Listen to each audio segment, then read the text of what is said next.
Chapter 11 Northwest Forest. The morning sun rises on a rotting battlefield. The enormous tree towers over it, the trunk still lined with scars and cracks.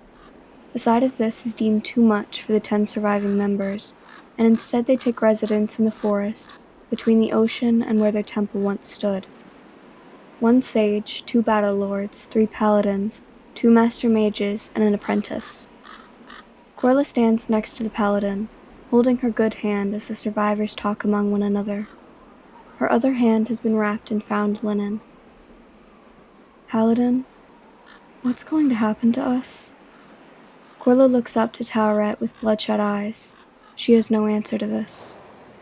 Sage Isabel looks at Corla, then at her interlocked hands. In 200 years, I've never seen such a rash and illogical decision bring such unrelenting destruction. I can honestly say that I don't know what to do. She turns toward the former battlefield. That has to be the largest group of dragons I've seen in a long time. Why would they mindlessly throw themselves at us? They were formerly at war with us, one of the master mages remarks. To which a different paladin replies, yes, but dragons aren't mindless killing machines. At least, they weren't before yesterday. The group murmurs amongst itself. Sage, may I suggest that we relocate? A battle lord asks. It may be safer than rebuilding until we know what is happening. Sage Isabel ponders his words. You are right. She floats forward, twiddling her thumbs. The group splits, allowing her to float out into the open. Perhaps Mesto can house us until we know what we're dealing with. Corla perks up slightly. That's where Master Almod and Amalthea are. He darts away as worry ensues. I hope they made it. Sage Isabel hovers over to Corla. I'm certain they did. Corla looks up at Paladin Tauret, and she summons a smile for him. We will not let this tragedy beat us. We will move to Mesto and plan from there. The sage looks at all the attentive faces around her.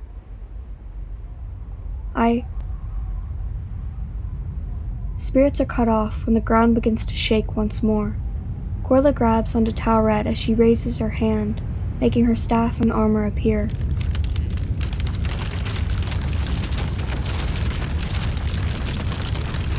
The forest around them fractures, and the oceanic side begins to crumble and sink. Run! One of the paladins yells as the group disperses. The forest floor becomes soft like sand. Come on!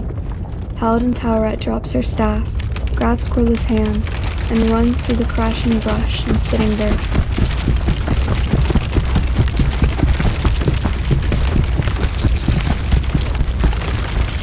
As they cut through the brush, the area ahead of them splits and begins to separate. As she runs, Tauret feels the ground shifting backward. This nearly causes her to lose her footing. Altheric Altaniu! Using her mangled hand, she redirects a falling tree, pulling it in a different direction using magic. The tree is laid across the growing divide in the land. She looks down at Corla, who is frozen with fear at the obstacle. Tauret tugs his hand. Follow me. They carefully walk up the trunk of the downed tree, whose roots are still firmly sunk into the crumbling soil. Their boots slip and slide on the bark as the two scramble through the tree's upper branches and leaves. Creaking fills the air as the weight of the tree begins to take its toll.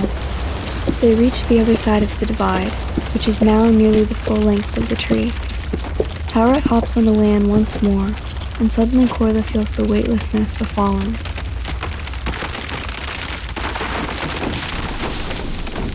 The tree jolts downward as the roots are the only thing supporting it. Breathing heavy, Corla looks around in pure terror as Tauret's hand slips farther from him. The tree jolts downward once more as the ground begins to break apart behind him.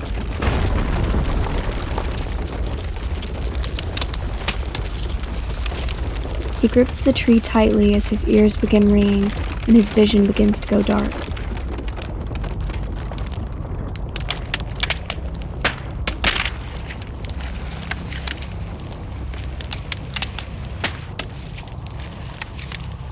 He feels a sharp jab to his chest, which nearly causes him to lose his balance. "Hey, grab hold," the paladin yells as the sound of breaking limbs and falling rock comes back to him.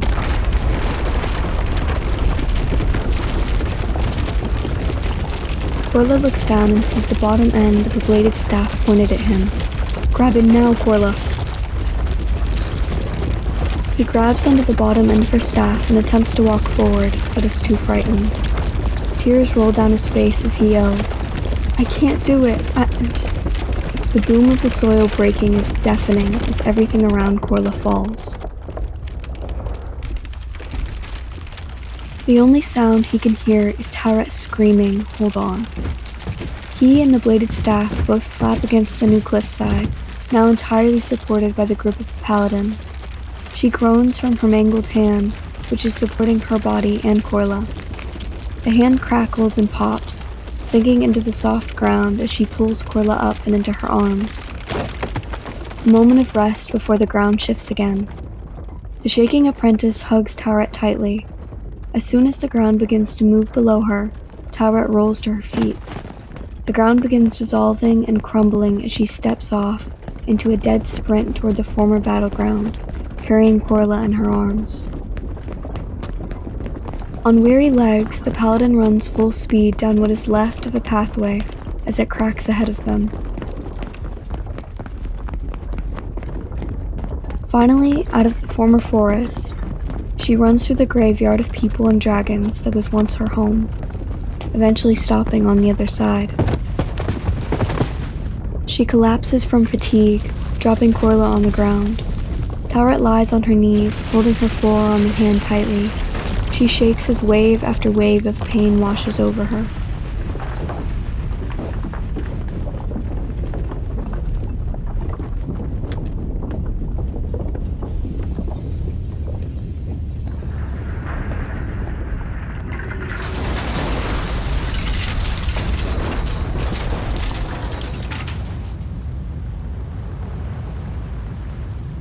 Korla sits up and looks out at the area west of the former temple grounds.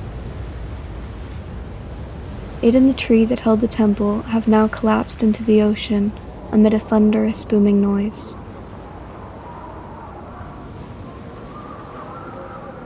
All he can see now is ocean, a few downed trees, and debris floating in the water. He then looks at Tawret, who is still panting.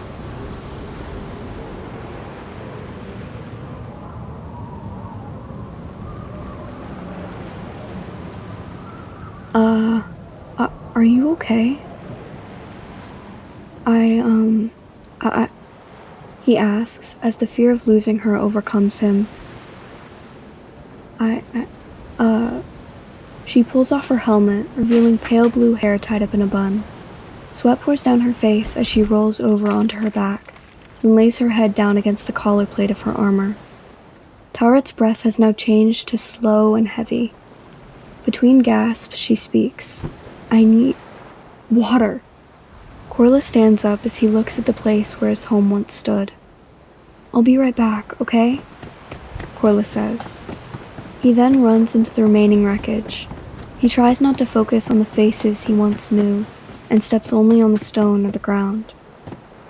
From a collapsed shelf, he pulls 2 cans of beans, some bread, and a canteen of water. He returns to Tawret, who is now sitting up with her feet crossed. Her armor is gone, and she is looking directly at the ground.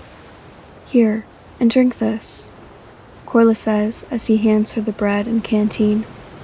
The paladin downs the water almost in a single gulp and nibbles on the bread. He sits beside her, looking out into the sun. Korla again sets out later into the field of death.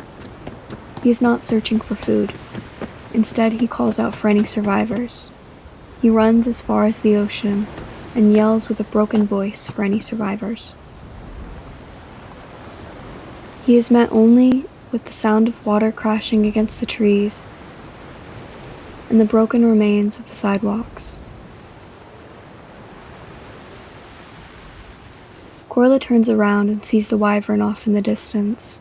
For a moment, he is tempted to see his master's face. The young boy stands on the shoreline, staring at the carcass of the dragon. The salt air lightly blows his matted brown hair. Bowing his head and closing his eyes, he grits his teeth in an effort to keep from crying.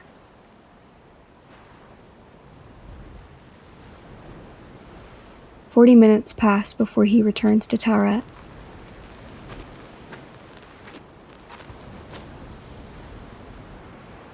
"You saw him?" she asks Korla as he sits down next to her. The boy shakes his head no before sitting on a piece of rubble. "Good." Taweret mimics his pose, still holding the bread in her hand. "Remember him how he was." The sun hangs low, looking over the two magic users. The paladin sitting with Korla as the young boy processes everything.